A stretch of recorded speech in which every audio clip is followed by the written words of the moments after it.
All right, one of my favorite parts of the show, not my favorite, but one of the favorites, is bringing in the insider, Elliotte Friedman, the well-read Elliotte Friedman, who joins us now, and maybe he can give us a read on the big news coming out of All-Star Weekend. Not good news in Winnipeg. Jacob Trouba gone for an extended period of time, so does this mean Kevin Cheveldayoff's on the market looking for a replacement? I think what he's doing is looking for someone, but maybe not what people would expect. You know, the Jets still have Tyler Myers and Dustin Byfuglien on the right side, and because Trouba is coming back this year, they can get by without them. I think, if anything, you look at the Jets, they're a really good team. They've got a chance this year. They're in it. They know it. And I think if they're looking for anything, Dave, it might be on the other side. And they've got Enstrom there, they've got Morrissey there, and they've got Kulikov there. And Morrissey's really improved. But I think if he could find a defenseman that could play ahead of one of those guys on their blue line on the left side, I think he might do it. So it's potentially a bigger move, and it's something I think the Jets are considering. All right, how about the Jets swap a D-man to San Jose for a forward? Because San Jose needs a forward now, you would think. Joe Thornton, I hate seeing this and hearing this. Another knee injury, this time to the other knee. He's out an extended period of time as well. Yeah, it's brutal, Dave. I mean, the only good news is that since it's MCL and not ACL, you can have hope that Thornton can come back this year. At the All-Star, there were some rumblings going around that San Jose was looking to add to their offense to replace Thornton in the short term.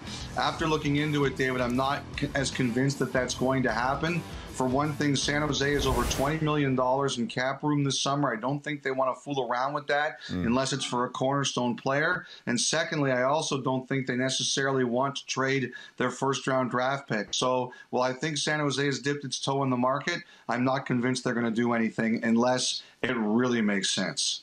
All right, and a little bit of controversy. We like controversy here. It makes things interesting for us. So Seth Jones, named an All-Star, skips out from the Columbus Blue Jackets due to an illness. You would think that would mean he'd have to face a one-game suspension coming out of All-Star Weekend. Well, that doesn't appear to be the case. He's set to play tonight against the Minnesota Wild, and Bruce Boudreau's head's about to explode. He's so angry about this. Walk us through what's going on here.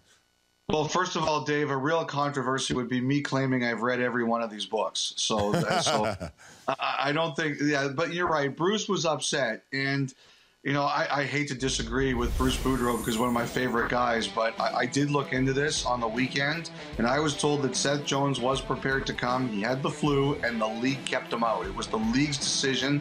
They didn't want him around some of the other players. I mean, could you imagine if he would have spread the flu around the league? People would have been furious with him. So it was the league's call. He didn't pull himself out. The league kept him at home, and they said for that reason, he does not have to serve a suspension. All right, well, interesting. I think some more guys might come up with the flu next year when they don't want to participate in the All-Star Weekend. We will see what happens there. Goalie interference, a lot of execs were meeting and talking about it. We know there's been all sorts of controversy surrounding those calls and non-calls, et cetera. Where are we at, and are we going to see a change moving forward starting tonight?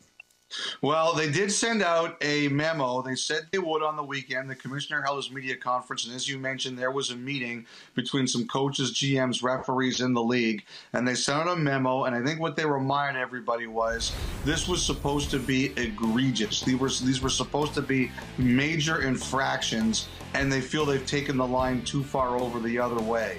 So I think it'll be interesting to see, David, how soon it is called as of tonight to see, do we see the goaltender interference pushback on how serious these calls are. Now, I think everybody is hopeful. The biggest worry, David, remains, though, it is a judgment call. And if referees on the ice are making it, you're worried you're still going to get different opinions every single night, depending on the different crews. People are hopeful, but they're worried because if it's a judgment call, it's still going to be difficult to do. Yeah, there's always going to be a gray area there, right? That's the thing about those calls. They're so difficult to make. Refereeing in the National Hockey League, hardest refereeing job in any sport. That is for sure. All-star skills. It was met with some enthusiasm, and it was met with some of the typical eye rolls following what we saw in Tampa Bay.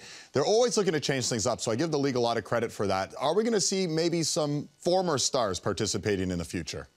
Well, you know, it was interesting. You know, Glenn Healy, who runs the NHL Alumni Association, mentioned that it's something he would potentially like to see. You know, I fished around a bit today, David. I asked Mike Gardner, would he want to go back into the fastest skater? And he goes, Elliotte, I'm 58. But, you know, one guy, Elliotte Friedman, had the hardest shot for 16 years, from 1993 until 2009. And I called him up and I said, would you want to do it? And he says, You know, as long as people are not expecting me to break records, I would be happy to try. And I said, can you hit 100?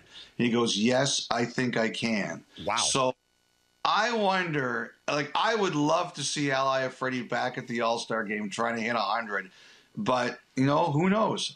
It's a suggestion I would like to see at least considered. And only one player broke the century mark on Saturday, and that was Alexander Ovechkin. So even the top players using these fancy sticks today couldn't break 100 miles an hour. So that would be very interesting. I also like to see what Elliotte Friedman's hairdo would look like at this stage. So I'm all for him rejoining All-Star Weekend.